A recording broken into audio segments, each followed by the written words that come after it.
Hello form, ಎಲ್ಲರಿಗೂ ಬೆಳಗಿನ ಶುಭೋದಯ ಹಾಗೂ ಎಲ್ಲರಿಗೂ ಮಕರ ಸಂಕ್ರಾಂತಿಯ ಶುಭಾಶಯಗಳು. ಬೆಳಗ್ಗೆ ಬೇಗ ಸ್ನಾನ ಮಾಡಿ ಬಂದರೆ ನಮ್ಮ ಅಕ್ಕ ದೇವ್ರ ಮನೆಯಲ್ಲೆಲ್ಲ ಸ್ವಲ್ಪ ರೆಡಿ ಮಾಡ್ಕೊತಿದ್ಲು. ಹಾಗೆ ನಮ್ಮಮ್ಮ ಏನು ಮಾಡ್ತಿದ್ದಾರೆ ಅಂತ ನೋಡೋಕ್ಕೋದ್ರೆ ನೈವೇದ್ಯಕ್ಕೆಲ್ಲ ರೆಡಿ ಮಾಡ್ತಿದ್ರು. ಆಲ್ಮೋಸ್ಟ್ ಎಲ್ಲ ಅಡುಗೆಗಳೆಲ್ಲ ಆಗಿತ್ತು. ಇನ್ನೇನು ಬರೀ ನೈವೇದ್ಯ ಮಾಡಿ ಎಡೆ ಇಕ್ಕೋದೊಂದು ಬಾಕಿ ಆಗಿತ್ತು. ಸೊ ಎಡೆ ಎಲ್ಲ ಇಕ್ಕಿ ನಮ್ಮಮ್ಮ ದೇವ್ರ ಮನೆಯಲ್ಲಿಕ್ಕೆಲ್ಲ ಪೂಜೆ ಮಾಡ್ತಿದ್ರು. ಪೂಜೆ ಸ್ಟಾರ್ಟ್ ಆಯಿತು. ನಾನು ಅದೇ ಗ್ಯಾಪಲ್ಲಿ ಹೋಗ್ಬಿಟ್ಟು ರೆಡಿ ಆಗಿಬಿಟ್ಟು ಬಂದ್ಬಿಡೋಣ ಅಂತ ರೆಡಿ ಆಗಿಬಿಟ್ಟು ಬಂದೆ. ಈ 2025 ಈ ಸಂಕ್ರಾಂತಿ ಹಬ್ಬನೇ ಫಸ್ಟು. ಸೊ ಎಲ್ಲರಿಗೂ ಒಳ್ಳೆಯದಾಗಲಿ ಅಂತ ಅಂದ್ಕೊಂಡು ನಮ್ಮಮ್ಮ ನನಗೆ ಎಳ್ಳು ಬೆಲ್ಲ ಎಲ್ಲ ಕೊಟ್ಟರು.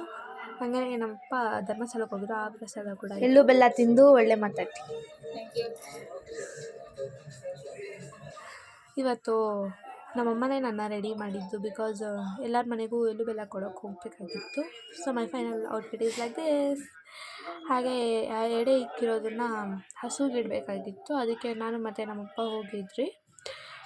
ಆ ಎಡೆ ಎತ್ಕೊಂಡೋಗಿ ಅಲ್ಲೇ ಒಂದು ಹಸು ನಿಂತಿತ್ತಂತ, ಅದಕ್ಕೆ ಕೊಡೋಕ್ಕೆ ಹೋಗಿದ್ವಿ. ಫಸ್ಟೇ ನಾನು ಬೇರೆ ರೆಡ್ ಹಾಕ್ಕೊಂಡು ಹೋಗ್ಬಿಟ್ಟಿದ್ದೆ.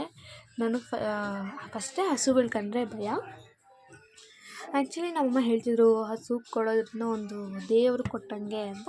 ಸೊ ಅದಕ್ಕೆ ಎತ್ಕೊಂಡು ಹೋಗೋದಿತ್ತಿದ್ರಿ. ನಮ್ಮಮ್ಮ ಅಕ್ಕಿ ಮತ್ತು ಬೆಲ್ಲ ಕೊಡೋಕ್ಕೆ ಹೇಳಿದ್ರು. ಅದನ್ನೆಲ್ಲ ಮಿಕ್ಸ್ ಮಾಡಿ ಹಾಕೋಷ್ಟೊತ್ತಿಗೆ ಗುಮ್ಮಕ್ಕೆ ಬಂದುಬಿಟ್ಟಿತ್ತು ಗುರು ನನ್ನೇ. ಅದಕ್ಕೆ ನಮ್ಮಪ್ಪನೇ ನಾನೇ ಹಾಕ್ತೀನಿ ಅಂತ ನಮ್ಮಪ್ಪನೇ ಎತ್ಕೊಂಡೋಗಿ ಫೈನಲಲ್ಲಿ ನಮ್ಮಪ್ಪನೇ ಎತ್ಕೊಂಡೋಗಿ ಹಾಕಿದ್ರು. ಆಮೇಲೆ ನಮ್ಮಪ್ಪ ಹಾಕಿದ್ಮೇಲೆ ಅದು ಕೂಡ ಹೋಗಿ ತಿಂತು. ಆಮೇಲೆ ಅಲ್ಲಿಂದ ಹೋಗಿದ್ದು ನಾವು ನಮ್ಮ ಅಜ್ಜಿ ಮನೆಗೆ. ಎಲ್ಲರೂ ಫುಲ್ ಫ್ಯಾಮಿಲಿ ಎಲ್ಲ ಹೋಗಿದ್ರಿ.